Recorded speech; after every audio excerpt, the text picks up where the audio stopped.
Said, my Ahlul Bayt, my Itra, my progeny are like the Safina of Nuh, are like the ship of Prophet Nuh alayhi salam, that whoever boards that ship will be safe. And about the Sahaba, the Prophet ﷺ said, my Sahaba are like the Nujum, are like the stars. Right? If anyone, take any one of them and follow them and you'll be guided. Right? So subhanAllah, we have to both take hold and board the ship of Safina Nuh, which is the Ahlul Bayt. That means we connect ourselves to them, love them, and we also have to connect ourselves to the guiding stars, which are the Sahaba radiallahu anhum ajmain. That's why today, since it's the 20th and it coincides with the birth of Sayyidatuna Fatima az-Zahra radiallahu anha, then I will mention some of the virtues of Sayyidatuna Fatima radiallahu anha in today's khutbah. And next week, which will still be a part of Jumad al-Thani inshallah, it will be the 27th of Jumad al-Thani, next Friday, if Allah subhanahu wa ta'ala gives us tawfiq and allows us this life inshallah, then inshallah we'll speak about the virtues of Sayyidina Abu Bakr as-Siddiq radiallahu anhu. Because this is the way of the Ahlul Sunnah wal Jama'ah. We hold fast to the love of Allah and His Rasul sallallahu alayhi wa sallam, and the Ahlul Bayt, and the Ashab radiallahu anhum ajmain, and the awliya Allah, all the virtuous people. Right? We're not people who take hold of one group and curse the other. Na'udhu billah. Iyadhu billah min dhalik. We're not from those people. Alhamdulillah, we're the people of the middle path. We're the people of the middle path. We're not people of extremes. Alhamdulillah.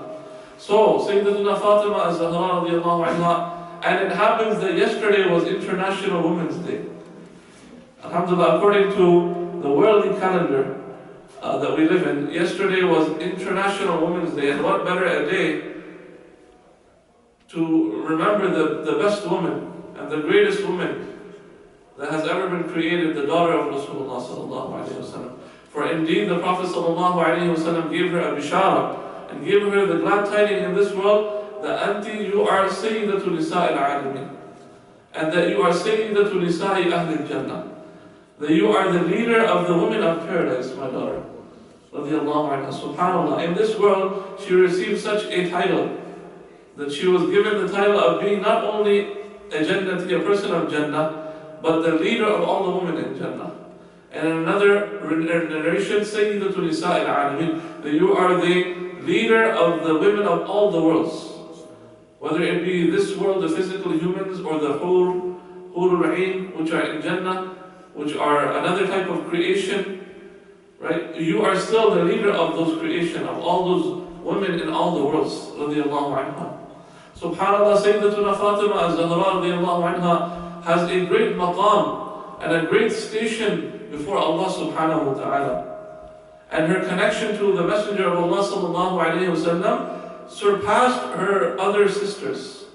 Even though the Prophet sallallahu alayhi wa sallam had other daughters, but the connection of Sayyidatuna Fatima az-Zahra radiallahu anha with Rasulullah sallallahu alayhi wa sallam was most distinct. And we see this from her childhood, that even in her womb, when she was in the womb of her mother Sayyidatuna Khadija al-Kubra radiallahu anha, Sayyidatuna Khadija radiallahu anha would actually hear her converse with her. And this is mentioned by a Shaykh Shah Abdul Aziz Dihlawi in his book Rahmatullah alayh, that once the Prophet sallallahu alayhi wa sallam saw Sayyidatuna Khadija speaking to somebody, but no one was to be seen. And the Prophet ﷺ asked Sayyidatuna Khadija, who are you speaking with? And she said, the one in my womb speaks to me. So this is one of the karamat of Sayyidatuna Fatima az-Zahra. When Sayyidatuna Fatima az-Zahra was born, it is said that she resembled the Prophet ﷺ the most. That even her physical features resembled the blessed physical features, even the blessed face of Rasulullah ﷺ. Even when she got older, it is narrated by Sayyidatuna Aisha, who was the wife of Rasulullah ﷺ and the daughter of Sayyidina Abu Bakr as-Siddiq radiallahu anhu. Sayyidatuna Aisha radiallahu anha said that there is no one who resembles the Prophet ﷺ more than Sayyidatuna Fatima az-Zahra radiallahu anha. So this was a special connection and a deep connection, that even it is described that the walking of Sayyidatuna Fatima az-Zahra radiallahu anha was like the walking of Rasulullah sallallahu alaihi wasallam. Subhanallah. Even the blessed features of Sayyidatuna Fatima were like the features and the blessed features of Rasulullah sallallahu alayhi wa sallam. Even the complexion of Sayyidatuna Fatima al-Zahra was like the complexion of Rasulullah sallallahu alayhi wa sallam. And we see how she supported the Prophet sallallahu alayhi wa sallam from a young age. An age of 4 or 5 or 6 or 7 years old, when the girls and boys like to play with their friends. Rather than playing with her friends, she would always be following her father sallallahu alayhi wa sallam. She would say, where is my father? Where is Rasulullah? Where is Rasulullah? Where is my father sallallahu alayhi wa sallam? She would always be looking out for him. And in the times of persecution, when the Prophet sallallahu alayhi wa sallam and the Muslims of that time of Mecca were kidnapped, were tortured, many of them were killed in the time where they're boycotted. In this time, and the young age of Sayyidah Fatima radiallahu anha, at that time, she still supported her father sallallahu alayhi wa sallam, and she supported Islam. Many of us know the waqi' and the event when one of the cursed people of the Quraysh, the Kuffar, what they did is they took the intestines of a camel and they put that on the back of Rasulullah sallallahu alayhi wa sallam when he was offering salah in the haram. When he was offering prayer in the haram and he was in sajda, to cause pain to the Prophet sallallahu alayhi wa sallam, they took the intestines of a camel, which is so heavy, and they put that filth on the back of Rasulullah sallallahu alayhi wa sallam when he was in sajda. No one else came forth at that time to remove that from the Prophet sallallahu alayhi wa sallam except his daughter Sayyidatuna Fatima. Even though she was a young girl. But look at how Allah subhanahu wa ta'ala blessed her sallallahu alayhi wa sallam, that she came and she removed that from the Prophet sallallahu alayhi wa sallam. Even in the battles, she would accompany her father sallallahu alayhi wa sallam and the Sahaba in the battles when they would go for jihad in the way of Allah subhanahu wa ta'ala, and she would tend to the wounds of the people, and she would make sure and she would help the people who were wounded in the battle. And even the Prophet sallallahu alayhi wa sallam in the battle of Uhud, when his blessed tooth was martyred, and when the blessed tooth of the Prophet sallallahu alayhi wa sallam, and he was wounded sallallahu alayhi wa sallam, and the blessed blood of Rasulullah sallallahu alayhi wa sallam was flowing, then Sayyidatuna Fatima tended to that wound of the Prophet sallallahu alayhi wa sallam. And she took care of the Prophet sallallahu alayhi wa sallam at that time. And we see the love between the Prophet sallallahu alayhi wa sallam and Sayyidatuna Fatima radiallahu anha was an indescribable connection and love that they had. Even though the Prophet sallallahu alayhi wa sallam had many other daughters, but this love was based on actually Allah's love for Sayyidatuna Fatima. Because we have to know that the Prophet ﷺ does not do anything from his own desire. Right? It's not the case that, oh, she is my daughter, so I love her. She is not my daughter, so I don't love her. When it comes to the Prophet ﷺ, there is no personal desires involved. You know, this is a verse of the Quran where Allah subhanahu wa ta'ala says, وَمَا يَنْطِقُ عَنِ الْهَوَىٰ إِنْ هُوَ إِلَّا وَحْيٌ يُوحَىٰ. That the Prophet ﷺ does not speak from his own desires. He speaks only what is revealed to him, that is wahi, that is revealed to him by Allah subhanahu wa ta'ala. So when the Prophet ﷺ is saying something about somebody or giving them special attention, it is actually not from himself but from the attention that Allah subhanahu wa ta'ala and the rank that Allah subhanahu wa ta'ala has given that person.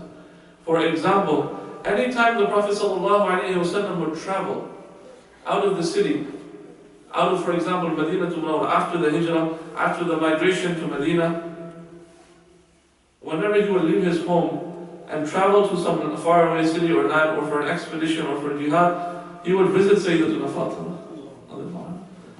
He would visit his daughter. This was the last person he would visit before leaving. And whenever he would come back from the journey, the first person he would visit is Sayyidatuna Fatima. Subhanallah. And there is a name of one of the names of Sayyidatuna Fatima, Az-Zahra. For example, she has many names. One is Az-Zahra, radiallahu anha. Well, her most common name, Sayyidatuna Fatima. Fatima means the one who is protected from the hellfire. Fatamaha, that means Allah subhanahu, because there's a hadith of the Prophet sallallahu alaihi wasallam when she got married to Sayyidina Ali. When the Prophet sallallahu alaihi wasallam married his daughter to Hazrat Sayyidina Ali al-Murtada radiallahu anhu, he made dua for them and he said, Allah subhanahu wa ta'ala fatamaha wa dhurriyataha min al-nar. That Allah subhanahu wa ta'ala has fatama. She used the word fatama. Allah subhanahu wa ta'ala has protected her and her offspring from the fire. And Allah subhanahu wa ta'ala has purified them. Right? So this was the dua, this was the meaning of Fatima, pure and protected from the punishment of the hellfire. Then we have the name Az-Zahra, which means the resplendent one, the illuminated one. The resplendent one, Az-Zahra. We have Al-Batul, this is also a name of Sayyidatuna Fatima, which means the pure one, the chaste. How pure was Sayyidatuna Fatima Az-Zahra? I tell you how pure she was. Once the Prophet ﷺ, and this is subhanAllah, a lesson for not only the females but for the males of their ummah, for both of them, especially for the females, of chastity and purity and protecting our chastity and purity in our society. Look at the example of Sayyidatuna Fatima Az-Zahra, that once the Prophet ﷺ was in a majlis, and he was in the majlis of the Sahaba, and he asked them a question, and it was the nature of the Prophet ﷺ and the teaching of Rasulullah ﷺ to ask questions to the Sahaba. He would not right away give them the answers. He would give them a chance to reply. He would give them questions.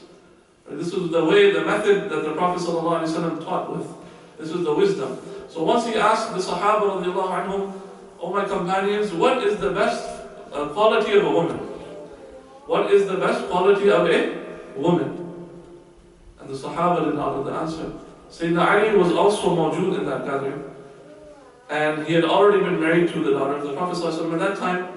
So Sayyidina Ali radiallahu anhu, what he did is he immediately went to his home because it was close to the masjid. And he went to Sayyidatuna Fatima. And he said, "My dear wife, O Binti Rasulullah, O the daughter of Rasulullah, the Prophet, your father ﷺ, just asked us a question. What is the best quality of a woman? And I'm coming to you because I know you know the answer. So what is the answer to this?"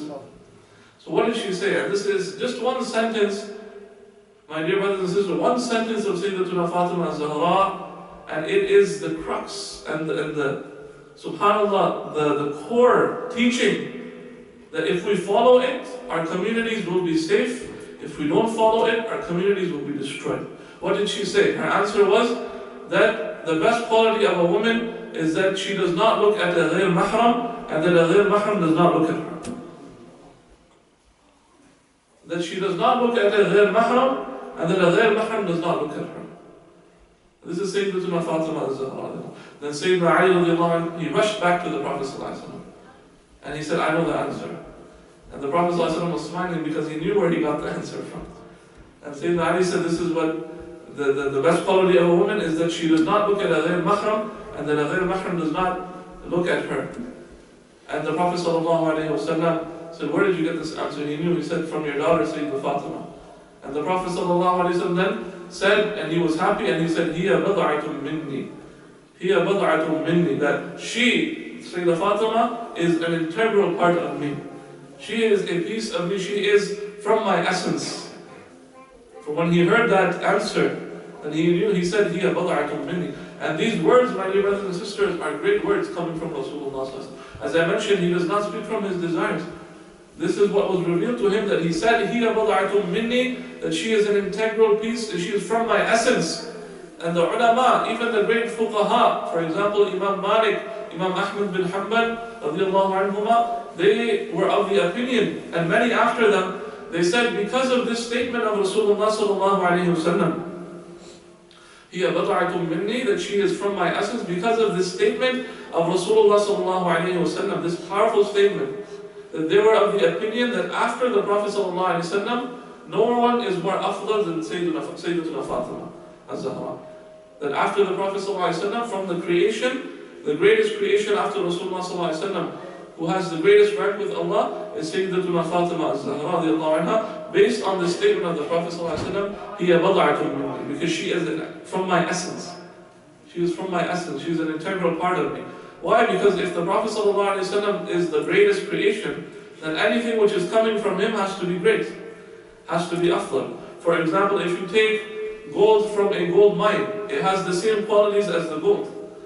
If I have a great big piece of gold, the size of this masjid, and I take a nugget from that gold, or a brick from that gold, that brick of gold has the same qualities as that big piece of gold. That's why when the Prophet ﷺ said, "Hiya bad'atun minni," this is a great thing to reflect on. And the ulama, the awliya, and the people of inner sight, they speak about these meanings of just this one statement of Rasulullah sallallahu alaihi wasallam, one sentence about Sayyidah Fatima. Because of this, that after the Prophet sallallahu alaihi wasallam, she has the greatest rank. That after the Prophet sallallahu alaihi wasallam, she is afdal radiallahu anha. Alhamdulillah. And this is, and why shouldn't we celebrate Sayyidatuna Fatima al-Zahra? And unfortunately what happens is, many ulama, they do not mention. They mention mostly in this month about Sayyidina Abu Bakr as-Siddiq, because he passed from this world on the 22nd of Jumad al-Thani. But they don't mention the birth of Sayyidatuna Fatima, which took place on the 20th of Jumad al-Thani. And unfortunately the reason for this is, some people think that if we mention the Ahlul Bayt, we would be considered from a certain sect or group within the Ummah. They are scared that, oh, we might be labeled as Shia, or we might be labeled as people who are from this certain sect within the Ummah. But no, this is not the case, because the ayat of the Quran, as I mentioned, the verse that are recited, where Allah subhanahu wa ta'ala says, إِنَّمَا يُرِيدُ اللَّهُ لِيُذْهِبَ عَنْكُمُ الرِّجْسَ أَهْلَ الْبَيْتِ وَيُطَهِّرَكُمْ تَطْهِيرًا. That indeed Allah subhanahu wa ta'ala wishes to purify you, O members of the Ahlul Bayt, of the household of the Prophet sallallahu alaihi wasallam. And He wishes to purify you with a thorough purification. That there are purified people from Allah. Allah subhanahu wa ta'ala purified the Ahlul Bayt of Rasulullah sallallahu alaihi wasallam. And there are other verses of the Quran that I would like to mention, but time is short. 3 or 4 verses from the Quran that clearly state that we have to love the family of the Prophet sallallahu alaihi wasallam. And there are countless ahadith about their virtues of the Prophet sallallahu alaihi wasallam. In the books of hadith are full, and the books of the ulama are full with the virtues of both the Ahlul Bayt and the Sahaba. Right? So we should not be scared of mentioning them. And look at Imam al-Shafi'i, who was a great scholar. Imam Muhammad bin Idris al-Shafi'i, who was the Imam of fiqh. Right? After Imam Abu Hanifa, Imam al-Shafi'i is one of the greatest scholars of fiqh. And what would he say?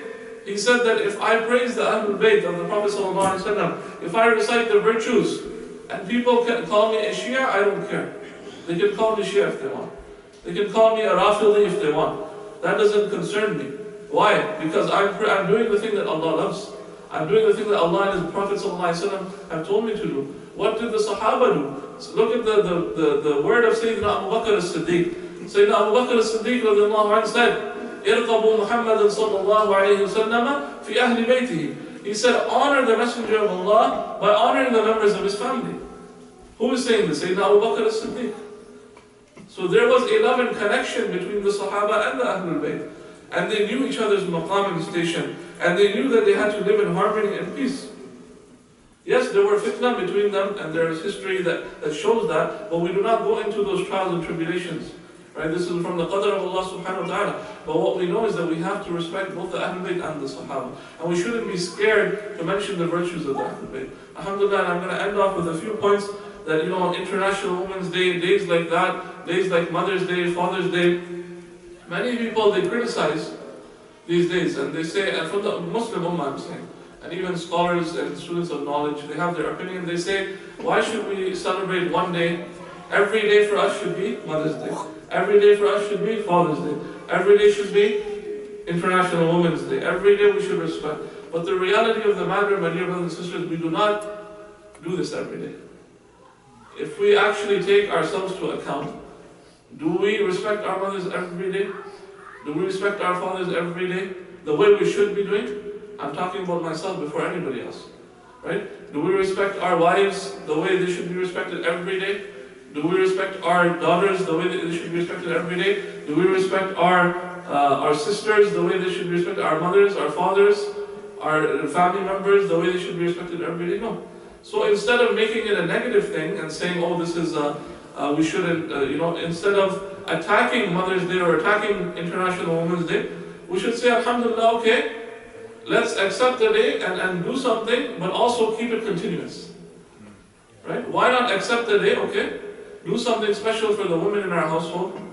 Right? As the Prophet ﷺ said, أَكْمَلُ الْمُؤْمِنِينَ أَحْسَنُهُمْ خُلُقًا وَخِيَارُكُمْ خِيَارُكُمْ لِنِسَائِهِمْ.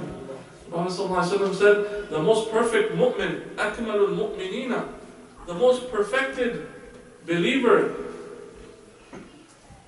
أَكْمَلُ الْمُؤْمِنِينَ إِيمَانُهُمْ أَحْسَنُهُمْ خُلُقًا. The most perfect believer in faith is the one who has best akhlaq, the best good behavior, the best manners. And the best among you are those who are best towards their wives.